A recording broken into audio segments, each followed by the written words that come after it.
I'm most interested in is how do we create the intelligent Plinko machine? So if you watch Price is Right as much as I did going through university, the Plinko machine is you put the little token in at the top and it goes rattles around the bottom and it ends up on a product line down at the bottom, right? So my vision is that token represents a piece of marketing dollars, right? So that is a marketing spend that you put in the top. And if we got the system dialed correctly, we can predict at the bottom the type of product we sell, who we sell it to, what type of customer acquires it, and that we have operational processes to make sure they renew over and over and over.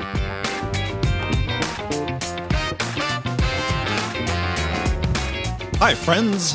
Welcome to the Sales Enablement Podcast. I'm your host, Andy Paul. That was Philip Edgell. Philip's the Chief Revenue Officer at Revenue.io. And in our conversation today, among many other topics, we talk about the biggest challenges facing a new CRO as they take over a new organization. We talk about the things that they need to prioritize when they are taking on this responsibility. We then dig into the areas that sales leaders typically overlook when preparing for revenue growth.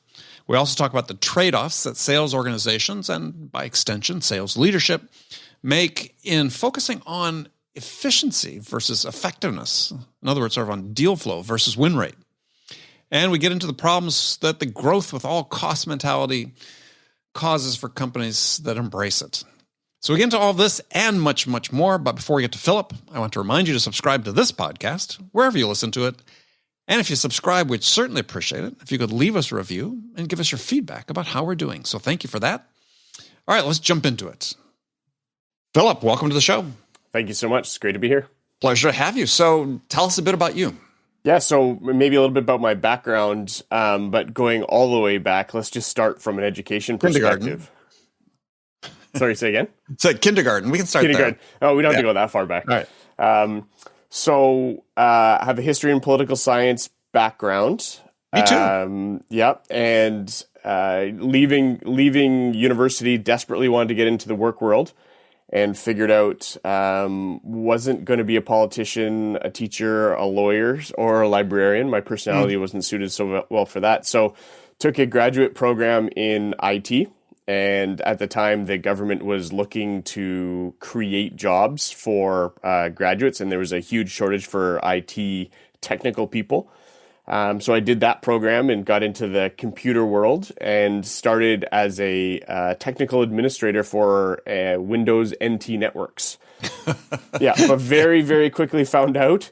Yeah, I didn't want to do that. Yeah, I didn't. That was right up there with things I didn't want to do. Spending time by myself in cold rooms was not really for me. So I got into the service management side of the business, and really because I didn't have great technical skills, but I had good people skills, I started becoming the first service manager for technical firms. And as I got more and more into that side, figured out I actually really liked understanding the business that our customers were in, which quickly led to me connecting with a company called Longview Systems in Calgary. And really the transition there was a really amazing owner. His name is Don Balick, who had this concept around career life plans. And so he'd sit you down and say, in a very sort of Coveyistic method, he would say, so, tell me, standing at your retirement party, and I was a 20-something-year-old person, right. He goes, what experiences would you have to have a no-regrets career? And I kind of looked at him and said, I have no idea.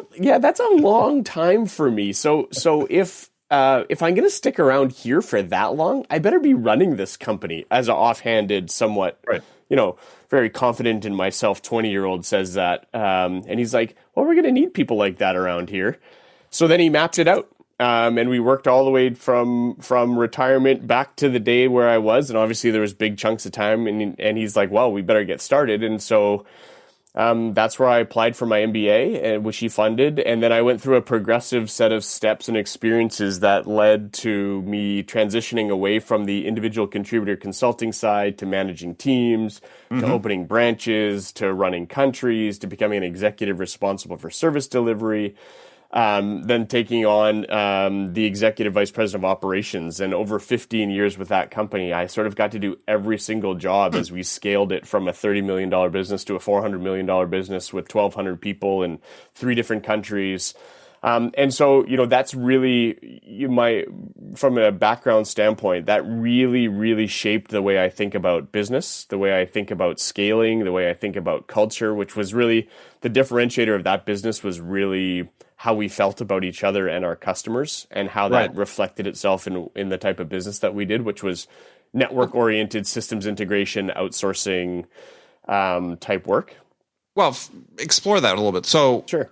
How you felt about your customers and each other, how that culture manifests itself. Yeah, so it's interesting. I haven't worked there for almost a decade now, and I still remember things like the core values: integrity, competence, value, and fun, because they were the only rules that we had as we grew the business. If you could justify the decisions you made against the core values we had, whether they were dealing with internal people or customers, you were kind of never wrong, even though we might have bad outcomes. We had a mission statement, and I won't get it exactly right because it was pretty long, but it was, to build a team environment where all the employees could have healthy lives and prosperous careers. And it's through that experience that we would add more value to our customers. So it was very focused on our team being great. And then we would give value to our customers. And when we think about the type of work that we did, which was very service delivery oriented, whether it was outsourcing or project-based businesses, there was never an attempt to prove who was right or wrong. It was all hands on deck to fix the problems for the customer, regardless of how it happened. That doesn't matter. All that matters is we are responsible for making sure that our customers know that they can phone us when there's a problem and know that we will ask no questions. We will just get it done, and we'll bring all the resources to bear to do it. It was a great place to learn business as a young growing executive that had sort of this ultimate focus on the people inside the business and their experience and how that translates into the experience for the customer. And have you been able to take that sense of purpose and mission onto subsequent roles that you've taken on with other organizations? Yeah, it's a really great question. So when I left Longview after 15 years, I went to a company called Hootsuite. And great experience at Hootsuite. Obviously different, but Longview being privately held, Hootsuite having private equity investment, stage of the business, type of business. One of the things that was really interesting when I transitioned there is having grown up inside of Longview, I thought every company operated that way. I thought those were the basic tenets of business. And what you find out pretty quickly is that's actually not true. Yes. And while I learned a whole lot at Hootsuite about the SaaS business, the power of brand, and the concept of product, what was really missing from my perspective is the feeling of invincibility and support of a team internally for the benefit of the customer. We were really abstracted, although I was in a global operations role for revenue.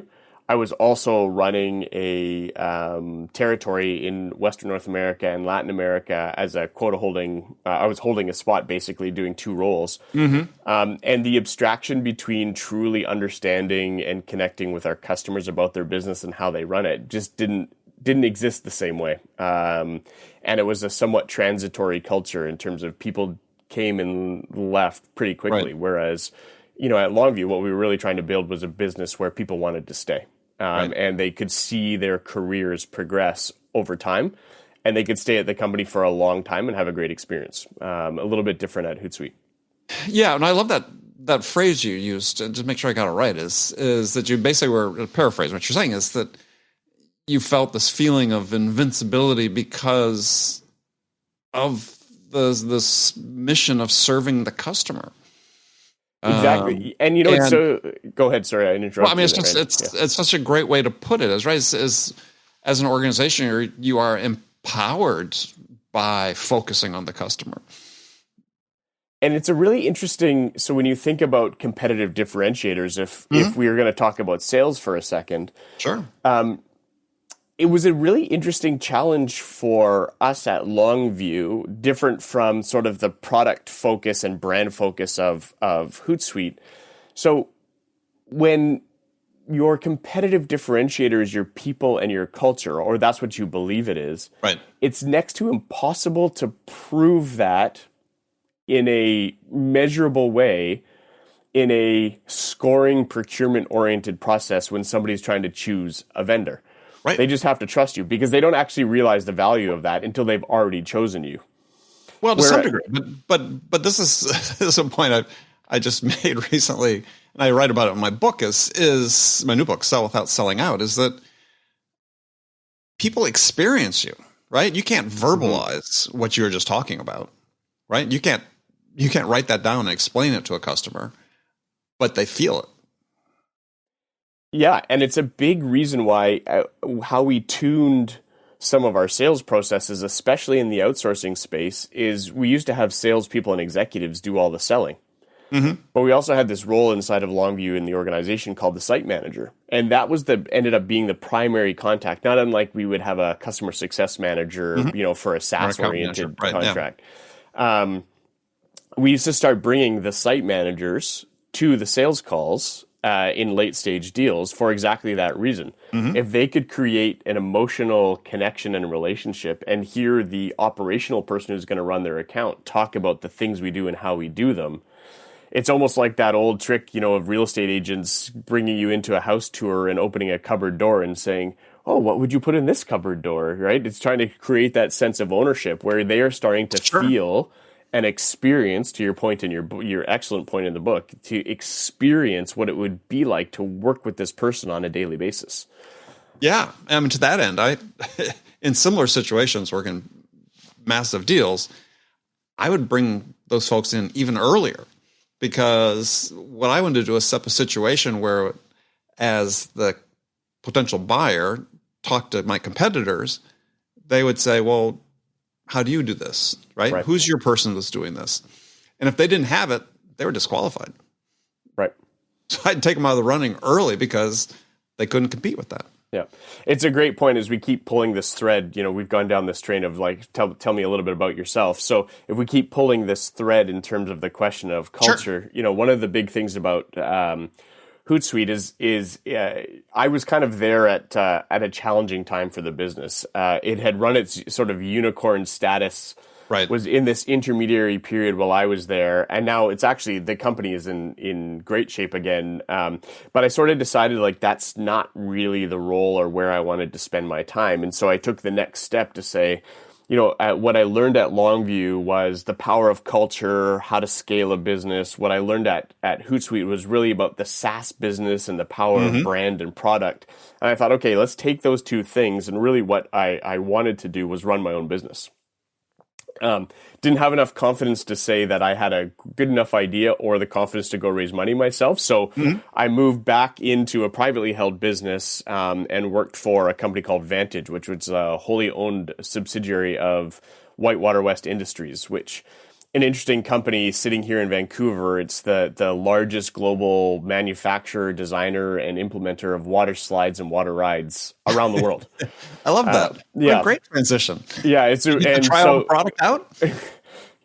I surprisingly, despite going into that industry, I really don't like rides. I don't like water slides. I don't like roller coasters. I don't like any of those things. But what I was really intrigued with was here's this global manufacturing company that had this concept of pivoting the industry around technology.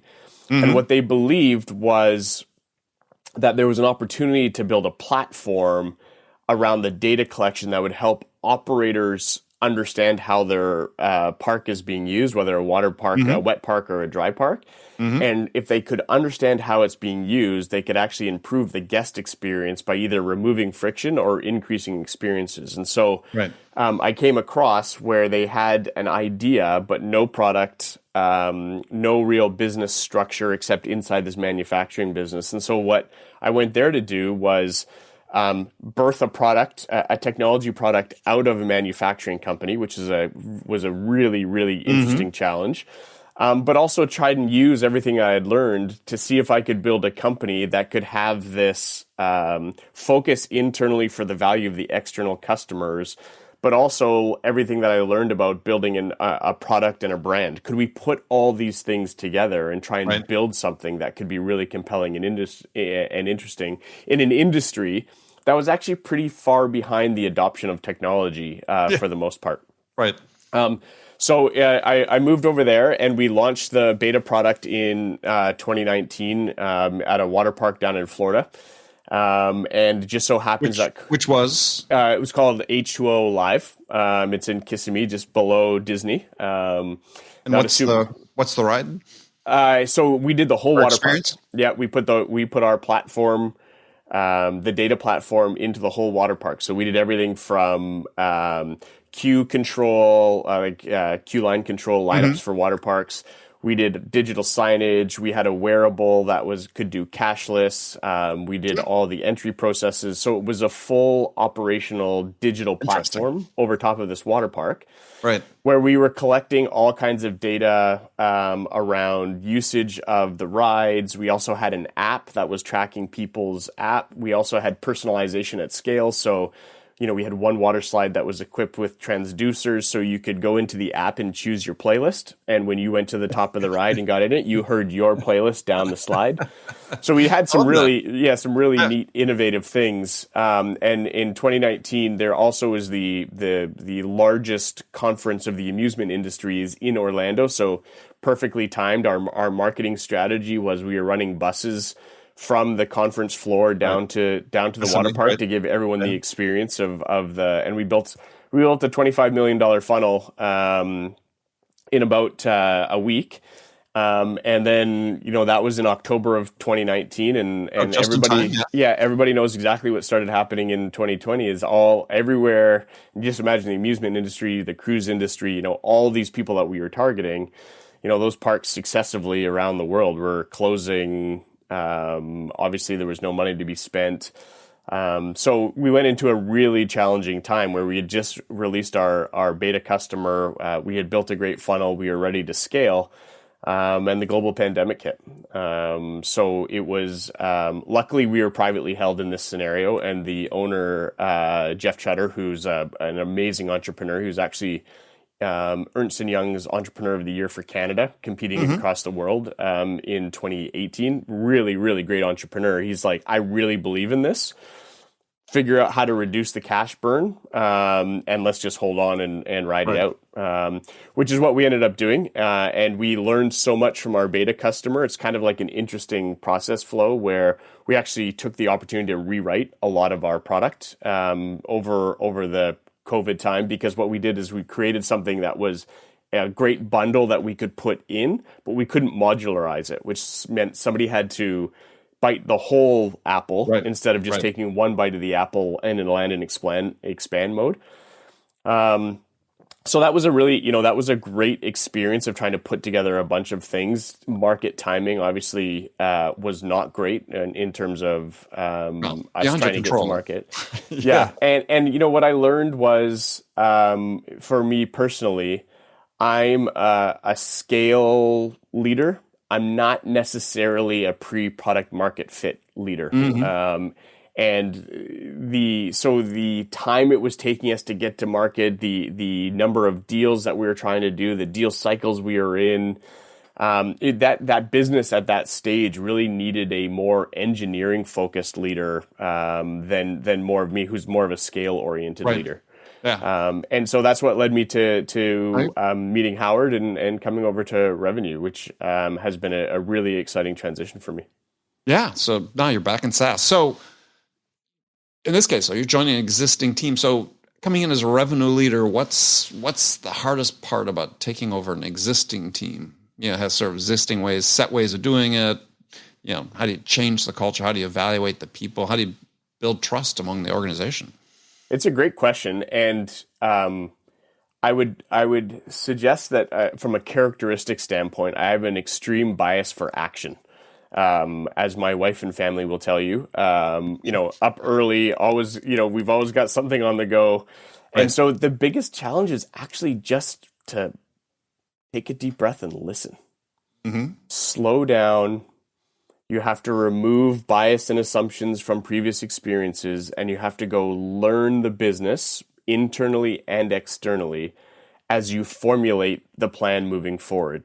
You know, the being able to have the patience to honor the past on how you arrived somewhere, Mm-hmm. ask a lot of questions about why it's like that, what the opportunities for the future are, and meld that with some of your opinions, I think is a really, really important aspect of a senior leader coming into a business.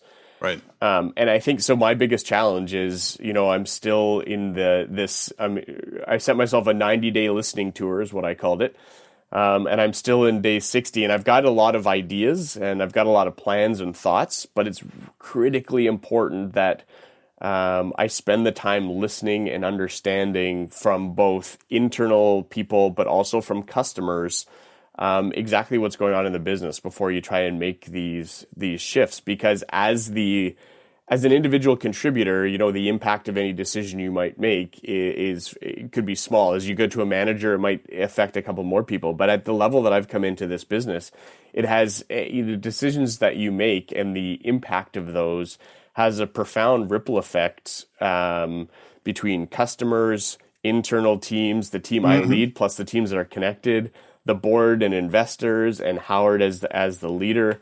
So you really have to be careful about the speed at which you jump and leap to conclusions given incomplete information. Can't wait forever, but I think there's also something to be said for, you know, patiently trying to wait to collect as much information as you can before you split off into new directions or make decisions about how things should be structured or be done. Mm-hmm. Because there's sort of the twin imperatives anytime a new revenue leader takes over is on one hand to fix something, but on the other hand to prepare yourself for going forward for growth. Right. Yeah, I've used the analogy a few times. You know, the plane is in flight, so we got to keep it flying. So you sort of think of that the current revenue and customer base, all those things. So we can't do nothing over this quarter and next quarter. So we need to keep that plane flying, but it's incomplete. We still got to be putting the fuselage on, and we still got to be tuning, you know, how the engines are working and those types of things as well. So it's this dual imperative that you describe. We can't stop and do nothing while the plane is flying or the plane crashes out of the air. But it doesn't mean that the form that the plane is in or where it's going has to stay exactly the same.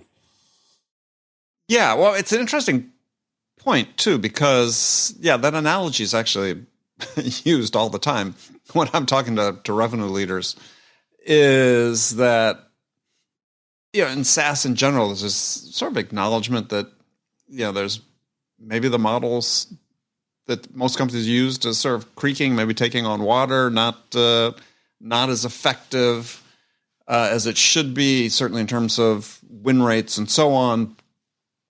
But when you bring up, okay, well, let's focus on, you know, being more effective, winning a higher percentage of our deals, everybody defaults to, well, it's hard to change this because it's like a plane in flight. It's like, well, sure, but at the rate it's going, it's not going to reach the destination. Right. So I think that there's, to me, think about the sort of the two levels that I might think on. Like, what's an example of just keeping the plane flying? If we're going to continue on with this analogy, we still have to acquire new revenue in the quarter. Right. You know, it's not like we can go to the board and say, hey, I came on board and I want to listen for 90 days, so we're stopping all revenue. Mm-hmm. We have existing customers that need to be serviced, you know, and need to be serviced well. But there are things we can do. So, for example, we can crisp up how we're doing account plans, for example, so that we better understand how we're pursuing certain types of business and how they're attached to, you know, an account record inside Salesforce. So that's a little tweak that's basically not affecting how the plane is flying, but it's going to just make us that much more efficient or better. Or on the customer success side, you know, working on how are we scoring customers to understand what kinds of things we need to do for them to increase their experience because my belief would be that experience, a positive experience, is what directly leads to expansion. If you focus on expansion without focusing on experience, you're probably not going to be that successful. So what are the little things around understanding, what is the adoption rate inside a customer? How are they using the tools? How effective? How can we coach them on better use of the individual tools that we're providing them, so that the individual contributors at those companies can become more efficient? These are just little things that are not material structural changes, but will make the plane fly a little bit more efficiently. And then I think about, the bigger things that these all fold into is that when I think about how we will expand in the future,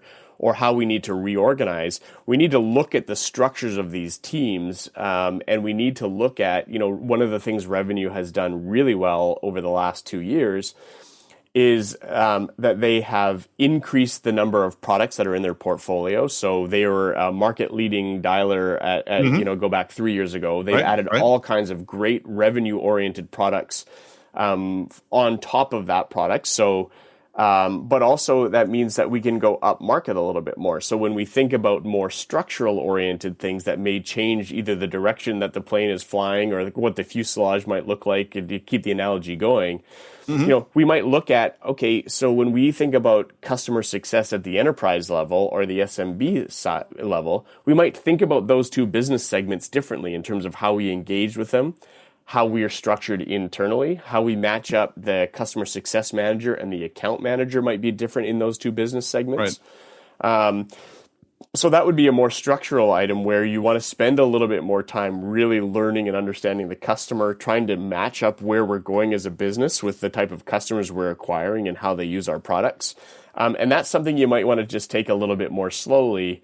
And you might want to sort of test a little bit more, both with the internal teams and find some people that you trust external to give you their perspective on how you might restructure those things. So that's a great example of where that's a much bigger topic, which you'd want to probably take a little bit more slowly because you'd really want to get that right. So one area you're chief revenue officer, right? Correct. So what used to be sales leaders always used to be sort of VP of sales, now chief revenue officer. So how do you view that responsibility differently than if you were a VP of sales? Yeah, great question. So, by way of background, first of all, and I think this is where mine and Howard's, the CEO of Revenue's, relationship sort of really pivoted and took off. It's really important to understand my background. I've spent more time in operational roles and service delivery roles than I have actually in the leader of sales roles. Okay. So how I described myself to Howard when we first met is I'm a operational expert who happens to have a flair for sales. Okay. So if you're looking for somebody who is going to win the 13-week sprint by focusing just on acquisition of new business, you're barking up the wrong tree. That's not going to be me. What I'm going to help you do is pull the thread of when we acquire business, how do we keep it?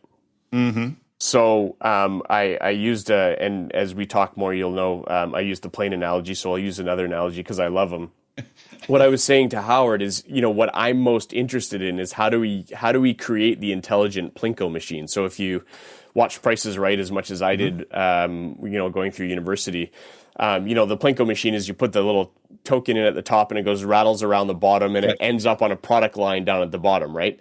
So my vision is that token represents a piece of marketing dollars, right? So that is a marketing spend that you put in the top. And if we got the system dialed correctly, we can predict at the bottom the type of product we sell, who we sell it to, what type of customer acquires it, and that we have operational processes to make sure they renew over and over and over because we've matched the exact product to the ideal customer problems that they've got. And so this matching, the sales is more of a matching process if we truly understand that completely than a convincing process that we've got. So, when I think about the responsibility of a revenue leader as opposed to a sales leader, what I think about is the responsibility for correctly identifying the types of problems we solve, the characteristics of businesses, not verticals, not types of companies, but the characteristics of businesses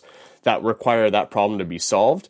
And we match our products to those characteristics, because then we know that we can spend the least amount required to acquire.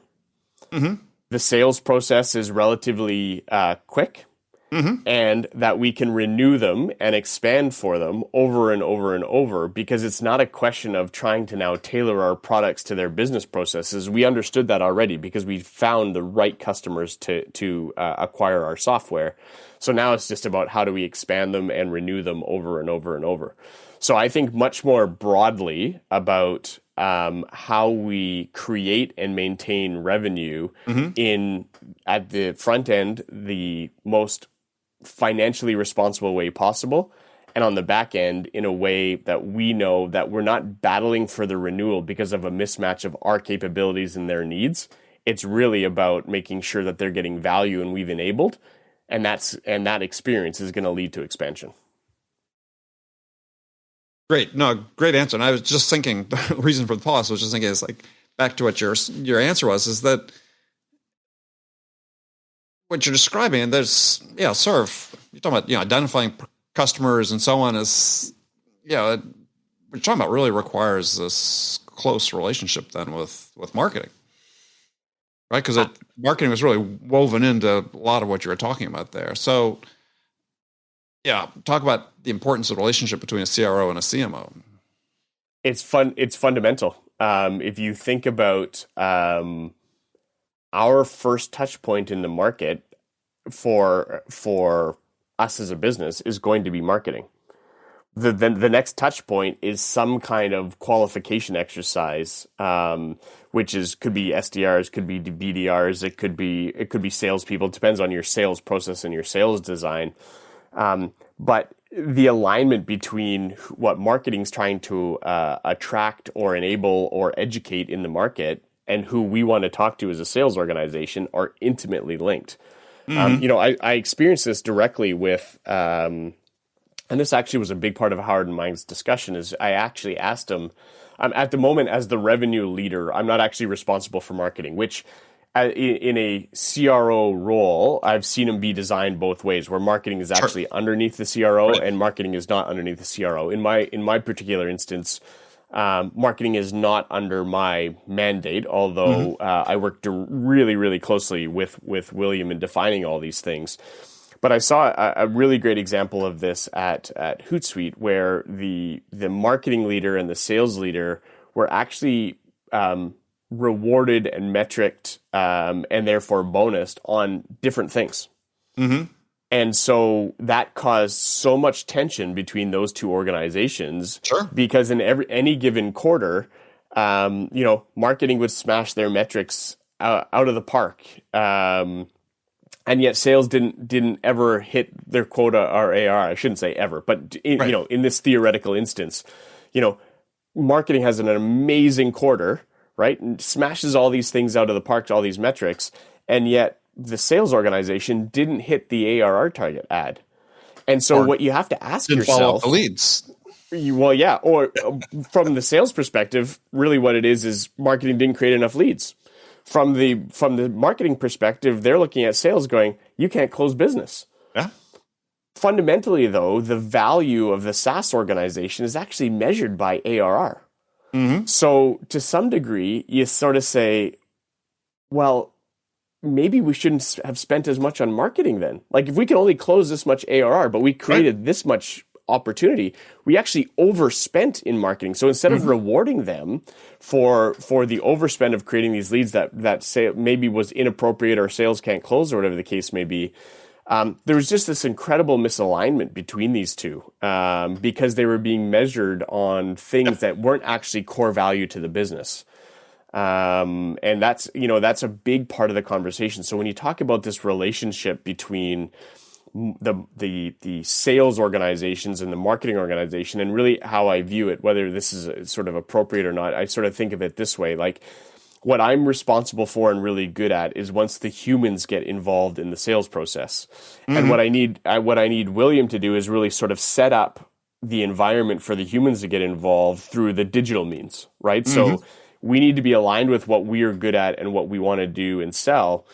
And we need to provide that to William so that he can actually set up the pins for us to go close, right? So the intimate relationship between those two parts of the organization is really important. And what I've enjoyed so far is there is no tension between, the revenue organization defined as, the SDR teams, the AE teams, the implementation teams, and the customer success teams and marketing.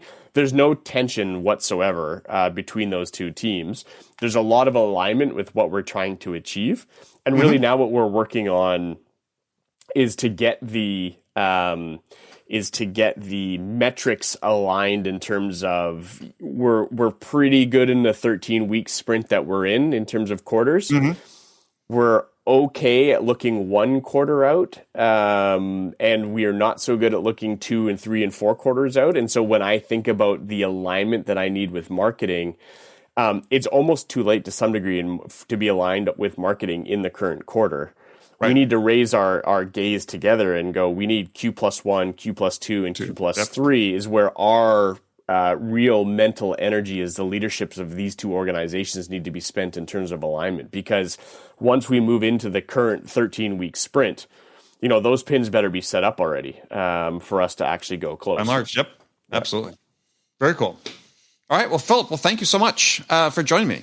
So if people want to connect with you and learn more about what you're doing, best way to do that is? You can go to our website, revenue.io. You can connect with me directly on LinkedIn, Philip Edgell. Any ways of those avenues are great. Perfect. All right. Well, Philip, we'll do this again. Thank you so much, Andy. Okay, friends, that's it for this episode. First of all, I want to thank you for taking the time to listen. I am so grateful for your support of the show, and I want to thank my guest, Philip Edgell, for sharing his insights with us today. If you enjoyed this episode, please subscribe to this podcast, Sales Enablement with Andy Paul, on iTunes, Spotify, or wherever you listen to podcasts. So thank you for your help, and thank you so much for investing your time with me today. Until next time, I'm your host, Andy Paul. Good selling, everyone.